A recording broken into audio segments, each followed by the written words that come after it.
What is up, y'all? It is Grant with another episode of the Groovy Files, and today I got my main man Jay with me. What's good? And I got my main man Dre with me. What's happening? What's happening? And here we are here to talk about the classic album, the duo straight out of Virginia,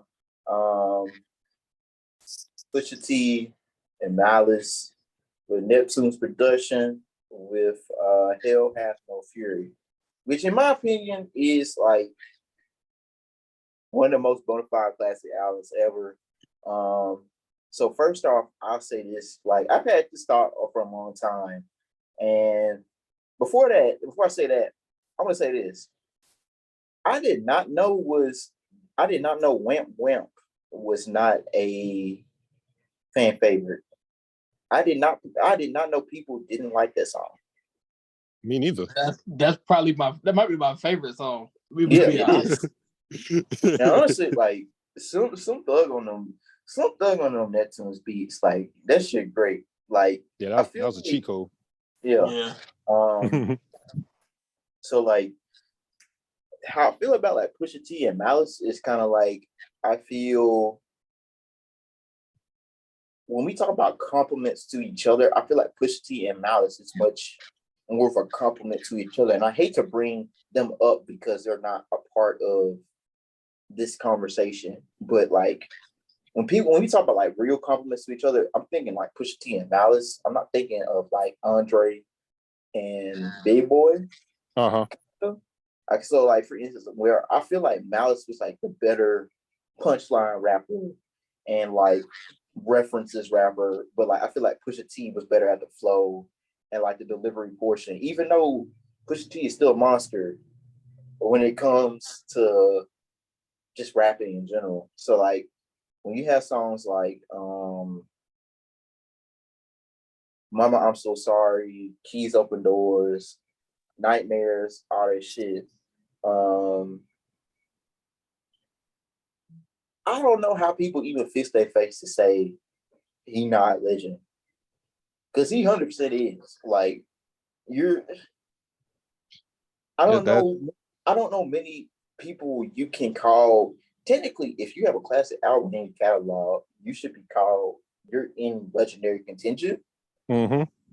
I wouldn't say, because even so, like, I feel like if you have a classic body of work, it's very hard to not call you one. I know very few people that don't have a classic body of work and like as an album, and I wouldn't call them legendary. I look at it like this. First of all, Pusha T not being a legend, that shouldn't even be a conversation. That shouldn't even be something to be entertained. Their debut album was 21 years ago, and we still give a fuck about Pusha T. Like when he drops an album, rap stops, and we all paying attention to it. Hip hop is fully into it, and like you said, he got classic albums, he got longevity, he has pretty much everything you need to be a legend. So I don't even know. Like that was kind of a weird time, like a couple months ago when I think Jim Jones was kind of debating the Pusha T and like all people talking about his legacy. I think that is just a very nonsensical take when it comes to hip hop. Like it don't make sense. Pusha T is undoubtedly a legend. Yeah. I think it goes without question. And going back to what you said about them being the perfect, about the Clipse, him and Malice being the perfect complement to each other.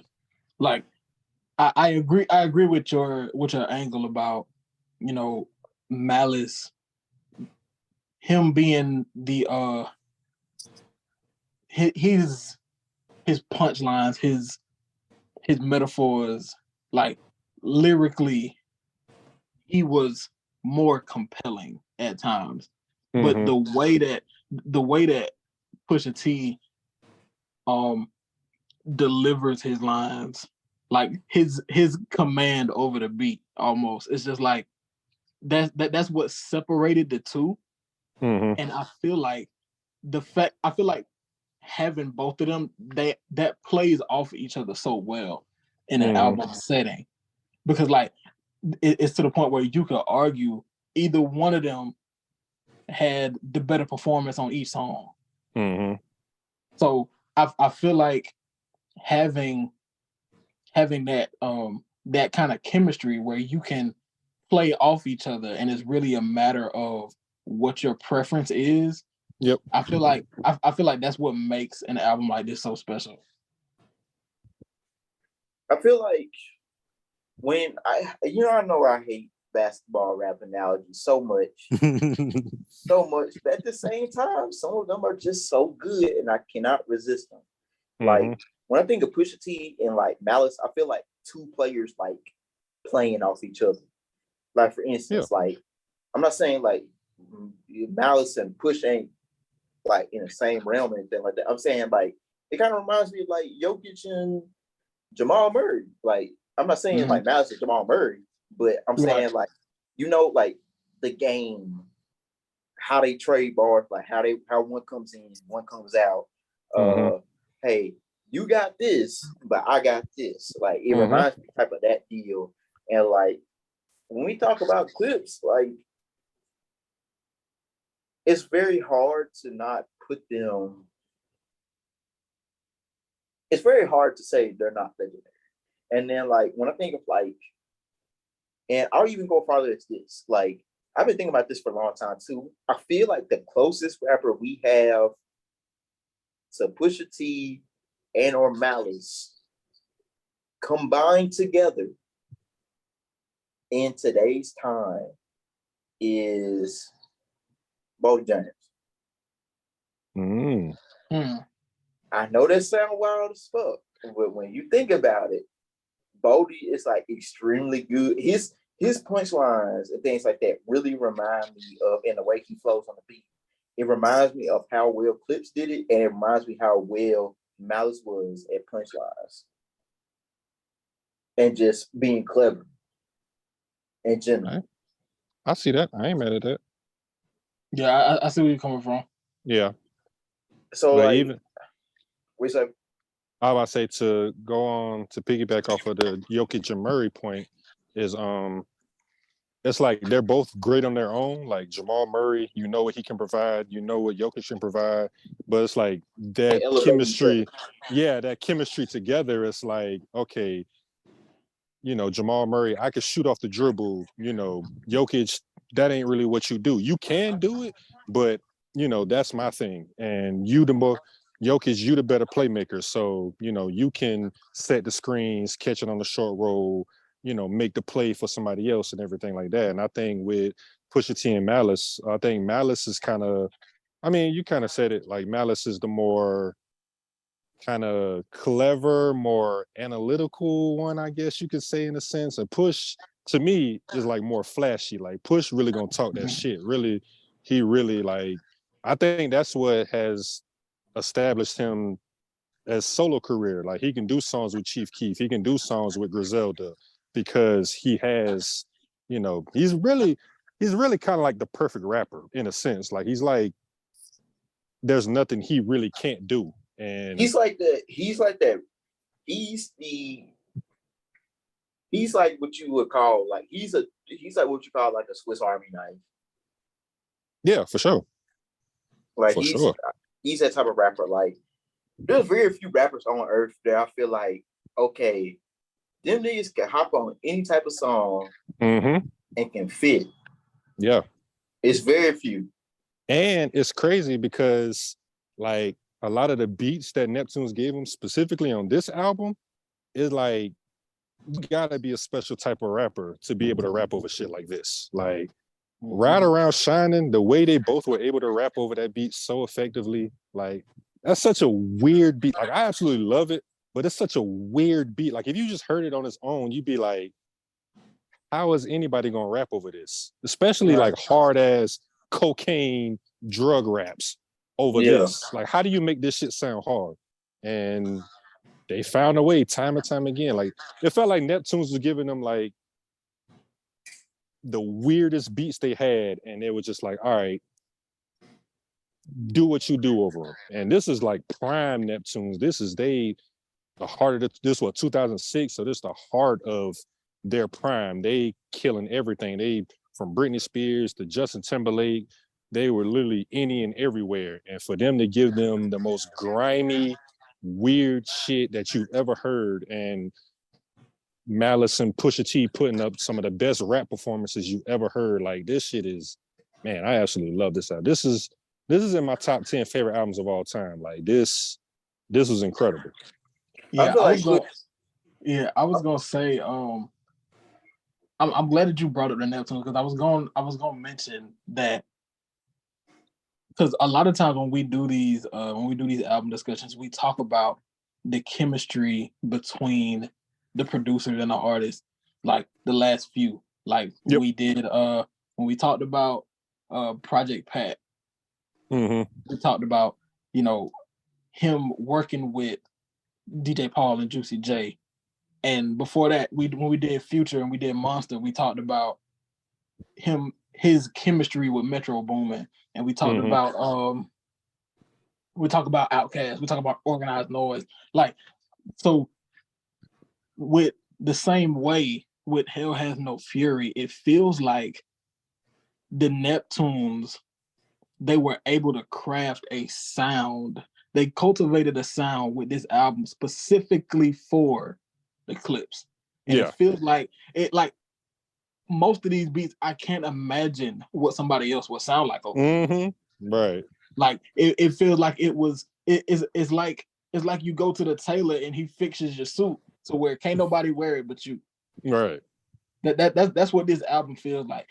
These beats were tailored specifically to fit Pusha T and Malice, and the way that they rap and the intricacies and their rhyme schemes and the pockets that they find. Like, it's perfect. Like, it's a perfect fit for those two. Yep, 100%. But my final take is that I'm pretty confident in saying that I think Clipse is the second best rap duo ever, not named Outkast. Like, I'm fine with putting them there. Because who am I thinking? Who am I missing? Mobb Deep. Oh fuck! Damn, never mind. Yeah, fuck no. I forgot. Damn. I mean, who else? I mean, I guess who else do you put in the conversation? Like, I mean, Little Brother is a rap duo. There's two rappers. I think I would put the Clipse over Little Brother. I think I would put the Clipse over Little Brother too. Yeah, I got you. No, I'm just asking who else is in the conversation. You putting Gangstar in the conversation? Like, does it have to be two rappers? Well, I wasn't considering two rappers. I wasn't two considering two rappers. Yeah. Okay. UGK. Ooh. Damn. 8 Ball and MJG. Fuck. Never mind. Redman and Method Man. Red and Meth, yeah. Do you go Most Def and Talib, or do they just have one album? Well, they got two technically. Oh, they got two now. Yeah, Black got two now. Yeah. You can't go Ray and Ghost. That's not official. No, that's not. That's we not doing it. Has to be. It has to be official. They have to have an album. Yeah, but Ray and Ghost would count. I'm gonna say only bit for Cuban Links is it's a duo album. But I get you. I'm with you. Yeah, I'm with you. Two rappers. Cass, Mobb Deep, 8 Ball, MJG, UGK. I think Clipse comfortably top 10. They in my top. They in my top 5. Like, not trying to. They in my top 5 too. Off or nothing, but yeah. Yeah, they definitely in my top 5. I'm about to say outside of Cass and maybe Mobb Deep, it's probably the Clipse. Like I said, this album is literally in my top 10 favorite albums of all time. Like, Keys Open Doors is probably in my top 10 favorite songs of all time. Like, if somebody asked me, like, yo, what is a perfect rap song? I'm pointing them to Keys Open Doors. Yeah, I'm with you. Even if like, I do think Wamp Wamp is probably my favorite song, but that's probably Yeah. just me. That's probably just me being country and loving Slim Thug. So, but yeah, I can't argue with that. Like, I do think Keys Open Doors is like one of those performances where it was just perfect from everybody involved. Like So every I'm with you. bar on that song is a quotable. Like you can literally pick out any set of bars and it's a fucking quotable. Like that, man. But Wamp Wamp, that shit is incredible. Like Pusha T's flow on that was fucking incredible. You ever did you know I think Pusha T did a video and he was talking about like one of his favorite verses ever. And it was Biggie's verse on Young G's. And he said on this album, he was imitating Biggie the whole time. Even Pusha T's like more recent music, you can still hear the Biggie cadence, yeah. But I definitely hear it on Wamp Wamp the most. Like that is definitely Biggie. Like, I mean, it's still Push. He still made it his own, but you can tell like Biggie was a heavy influence on him. And oh yeah, for sure. Because I listened to the album after he said that, and I was like, damn, yeah, I hear it. I definitely hear it. But I'm with you. In terms of Clipse, I'm gonna end the conversation right there. But because I did have another convo I wanted to get into, and we were talking about this on the timeline today about mainstream rap and how people were talking about like just rap is just bad now. And let me say this: like I heavily disagree with the notion. Like I agree with the mainstream rap lacking, but I feel like it's much more. It's a recency bias type of thing, and then also I'd like to say that anything that isn't mainstream rap, I'll say is great right now. Like I think with rap right now, it's very hard to find something that it's very hard for you to find something that isn't for you or not find something, basically. Like I can't like, oh, if I don't like what's on the radio, I can go find somebody right now. Like I can go find somebody who music I like. Like I can't tell you last time I listened to the radio. I can go listen to I can go listen to Neighbor Blue. I can go listen to Max. So I can go listen to Tony Snow. I can go listen to Babyface Ray. I can go listen to Baby Tron. Like I can go listen to if I can't get it through the radio or like the tip top mainstream, it's okay because I can find it. Like, and that's I think we're in the streaming era, so like although I get people kind of say like I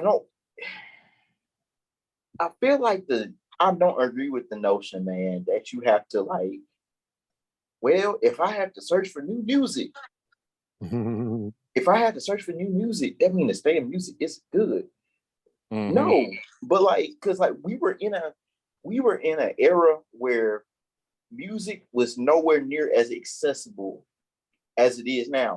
You had to actually, you either had to leak something or you had to actually buy something to go get something. Now it's music is like readily, easily available, and like the internet is so powerful now where like it's just so much easier to find people. It's so much easier to find artists you like. It's so much easier to get in tap with a niche fan base or a niche medium that everybody that people are fans of, and like, oh, who your favorite rappers right now? Oh, A, B, C, D, E. Oh, let me go get a look at these. Boom. That's like it's that easy. Like that's how I found out about Bodie James. Like that's literally it. I feel you, but and I've often struggled with this for probably like a year or so, kind of when this conversations really started popping off of like, oh, mainstream music is this and yada yada yada, and I think when we're talking with just us, like me and you or whatever, and like our love for music, our love for rap, It's not and it's not the world. It's not the world. yeah. It's the way we get our music and way we discuss music. That's not how most people do. Like when you think of music from think of like 15 years ago or whatever, like whatever was on you had the radio, you had MTV, you had BET, 106 apart. You had like a centralized location of where you got your music. And now with streaming, They that's don't have kind of that. that's kind of gone. So now those people who listen to the radio, now all they, now they have streaming services, and now it's like, okay, well, I'm just gonna go with what's popular. And if they don't like what's popular, now it's like, okay, well, I don't really know where to go. I don't know how to find these other rappers, these other singers, especially with like R&B. People are like, oh, nobody's really singing these days. And then you link them to some good singers, and it's like, oh, I shouldn't have to, search and find, you know, R&B artists like that. And it's because, and again, it's not a bad thing, but it's, you grow up like, okay, I'm gonna get my music from this place. And now once that place don't exist, now you kind of don't really know what to do or kind of where to go. Like for me, I've been curating my own music and playlists since the blog era. Like I've been downloading mixtapes off Dat Piff. Like I haven't been listening to the radio for over a decade now. So when streaming came along, it was easy for me to find new artists. I already had people I discussed music with and all of that. So I can imagine it being a super shock for someone who grew up on 106 in Park and was like, this is where I get my music from. Now that don't exist. So now it's like, okay, well, what the fuck? Like where do I go now? What do I, so I understand where you're coming from. I feel the exact same way about there's so much music out there. And I think speaking on the state of rap, I feel like we should look at like the mainstream shouldn't solely define where the state of rap is. And I think there's a lot more, kind of in the underground and all of that, which has kind of always been the case. But for people who have solely focused strictly on the mainstream, I can see why they say, okay, music is falling off. And sorry, I'm going on a little long, but I'm gonna kind of end it there. I can go further, but I'm gonna stop a little bit there. I was gonna say like it's kind of a blessing and a curse. Like, yeah, because I feel like this era is actually easier than it's ever been to cultivate your music listening experience to where like I can go to the playlist that I create and I don't have to hear anything that I don't like. Literally. So, but on the other side of that, if I was counting on, different mediums to expose me to new music, then there's the possibility that I could end up being disappointed. But so yeah, it is kind of there's two sides to it. Yeah. On one side it's like, yeah, I can make sure that everything that I hear is something that I'm expecting to enjoy. And not whatever's being pushed onto me. So, but like you said, there's trade-offs. Like there's not like you said, the 106, like I grew up watching 106 apart. So me too. I don't have that medium of where, I could turn the TV on and be told what's hot and what I need to be listening to. It's like that's not around anymore. But now that I can be proactive and seek out music that fits my taste and what I'm wanting to hear. So yeah. I agree that it's kind of it's you kind of it's trade-offs, but I enjoy that being at liberty to find whatever I want to find. Yep. I agree. It's like imagine, we had 106 Park and they tell you, all right, these are the 10 hottest songs out. Boom, here you go. And now you take that away and you say, here's a streaming service with millions of songs. Figure it out. It's The like, guy, yeah, I don't like know what to do. I don't know where to I, start. a lot of the spaces for to let you know who is the hottest, who's the A, B, C, D, E, F, G, it's not there anymore. Like, and or it's really diluted. And Like for even instance, for example, if like for instance, the BET Hip Hop Cipher, like I knew for a fact, okay, these are upcoming rappers that's nice as fuck. Yep. Like TD and one there, okay, I can see why these niggas got on here. These niggas nice as fuck. But like 106 and Park, like like yeah, like I agree, like those are hot songs for a reason. Like music video awards, like all this other stuff. The spaces that we have now that we had before are like highly diluted now because streaming, like what's the point of watching something and consider it special when in reality that shit just not like when in real reality, like that shit is kind of just like heavily diluted. It's the need for it isn't there anymore. The need for it. So like for instance, and one thing I also noticed is like if you go to like the Apple Music charts or like the music charts on your favorite streaming service and go to the albums being streamed, the number one thing that points out or like number one thing that stands out is that albums that released like 5 or more years ago are like comfortably sitting at in those charts, like at a high, in pretty high. Yeah. Like you can go look right now. Like for instance, damn Good Kid, Mad City, them albums are like sitting at like 150 most streamed, and like. Well, I guess you can you make the argument that Kendrick was able to establish his fan base before streaming? So by the time those albums came out, he already had a core fan base and he was a star and he had the promotion and everything. So by the time Damn came out, he's a superstar. It's a part of it, but it's not the core point I'm trying to make. Okay. Because Control is in there.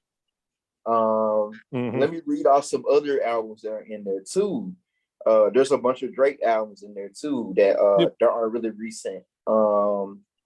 There's a bunch of Bodie James has a top 200 streamed album right now. That's kind of crazy.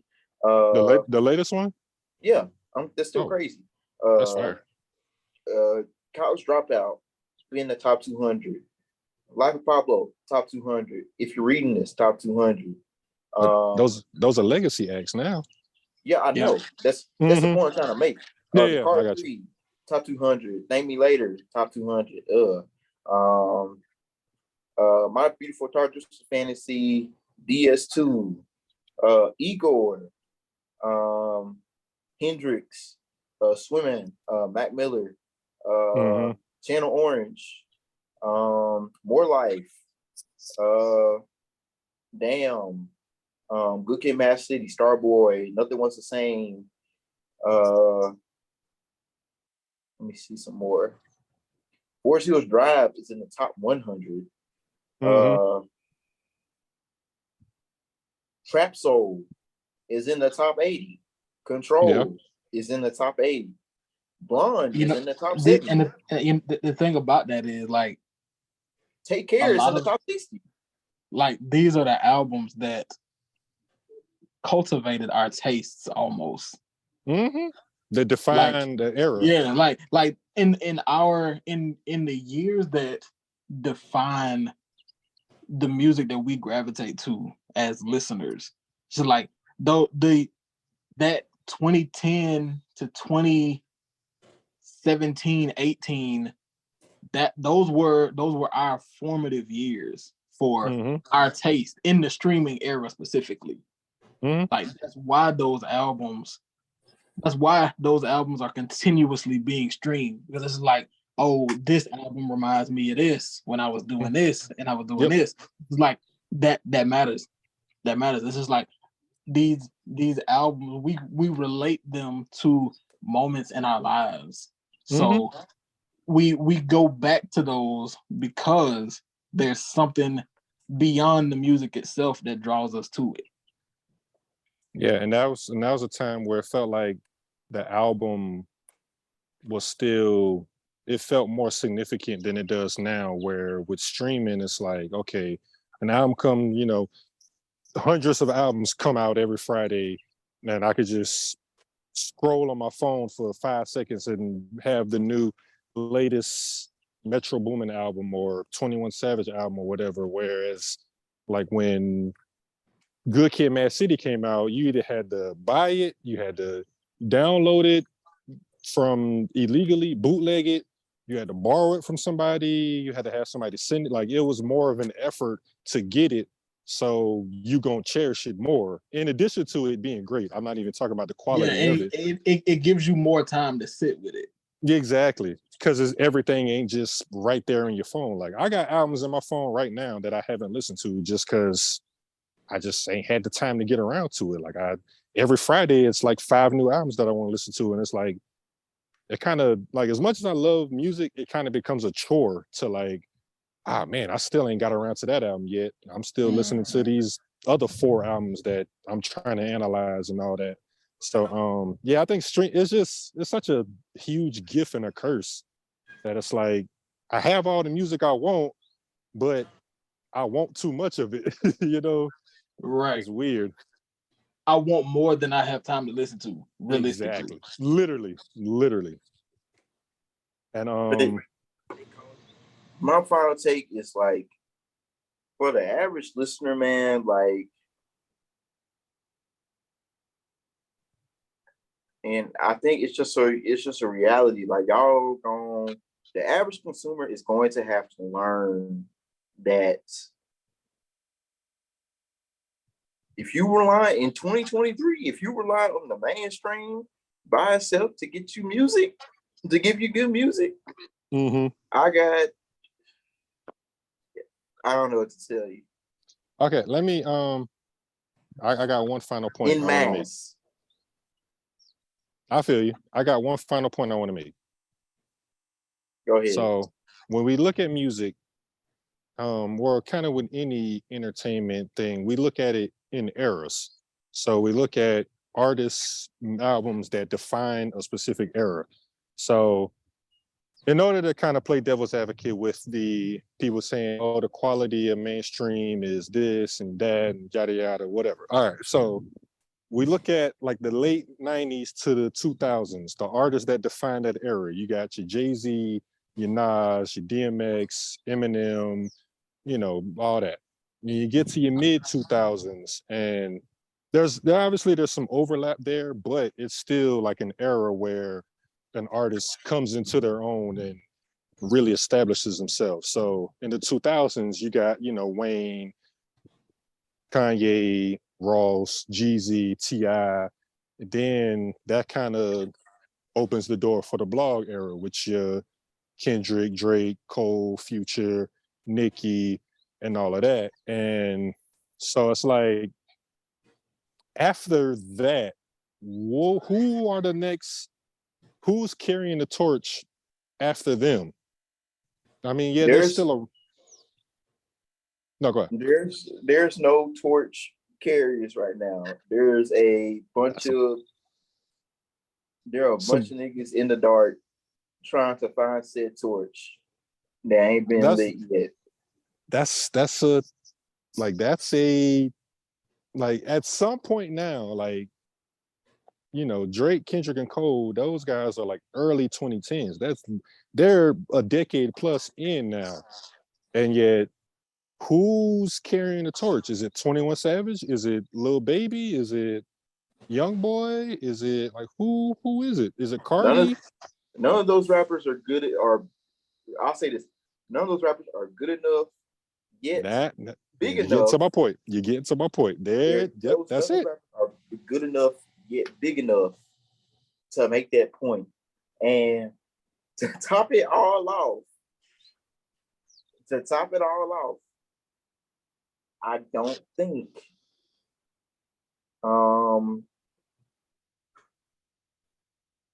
I think this makes it a point that rap specifically, not R&B, rap specifically is too reliant on the superstar because of how many people are tuned into the genre as a whole. It's easily the most consumed genre in the States as a whole. Mm-hmm. But when you look at the other genres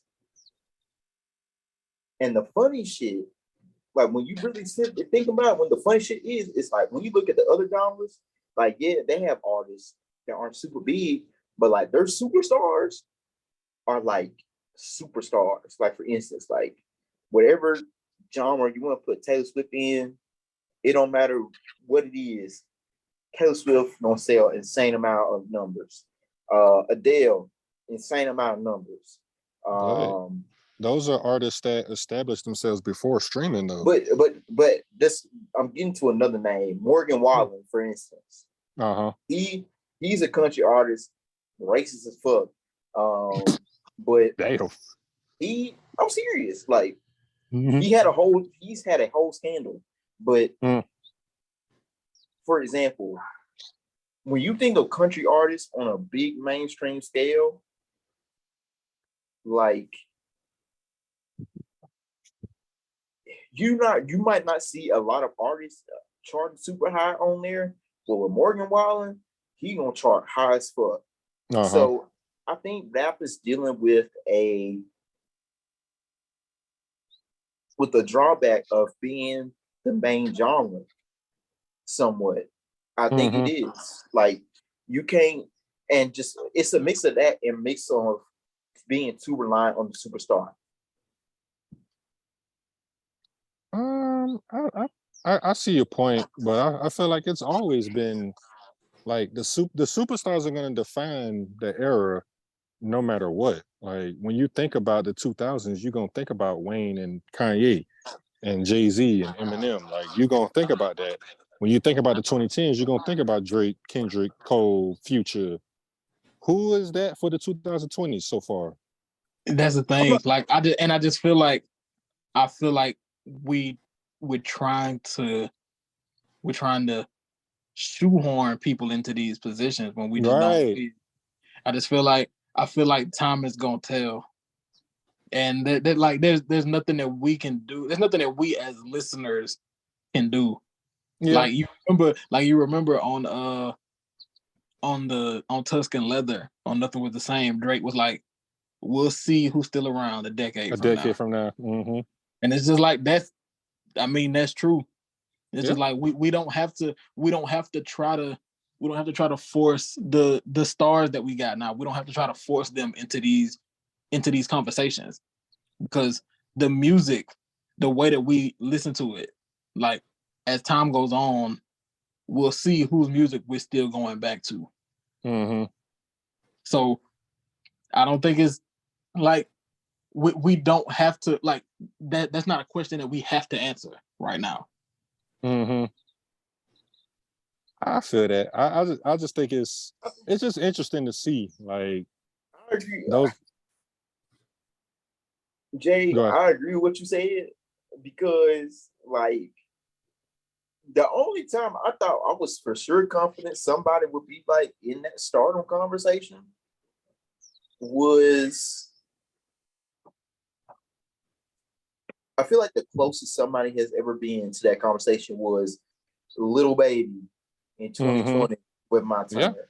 I feel like he touched the glass ceiling a little bit and then came back down. And I'm not too confident that Travis Scott hits it again.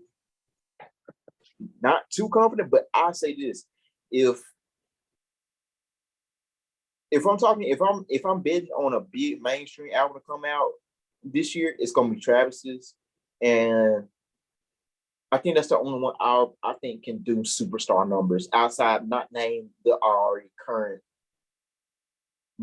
Drake, Kendrick, and Cole's. Like that's the only place that I think can really truly could put themselves in that conversation for sure. Mm-hmm. I honestly consider the one before that, but I need to see it again. Right. No, I'm with you. I feel Yeah. that. Yeah. Yeah, I feel like we'll see. But we will see. But I will leave the episode at that. We appreciate you guys for tuning in. Let me know if there's any sort of album that you'd like to discuss. If there's any type of topic you like us for us to discuss, just let me know, and then I'll take in consideration, and we can move from there. But other than that, y'all stay easy. We out. Yes, sir.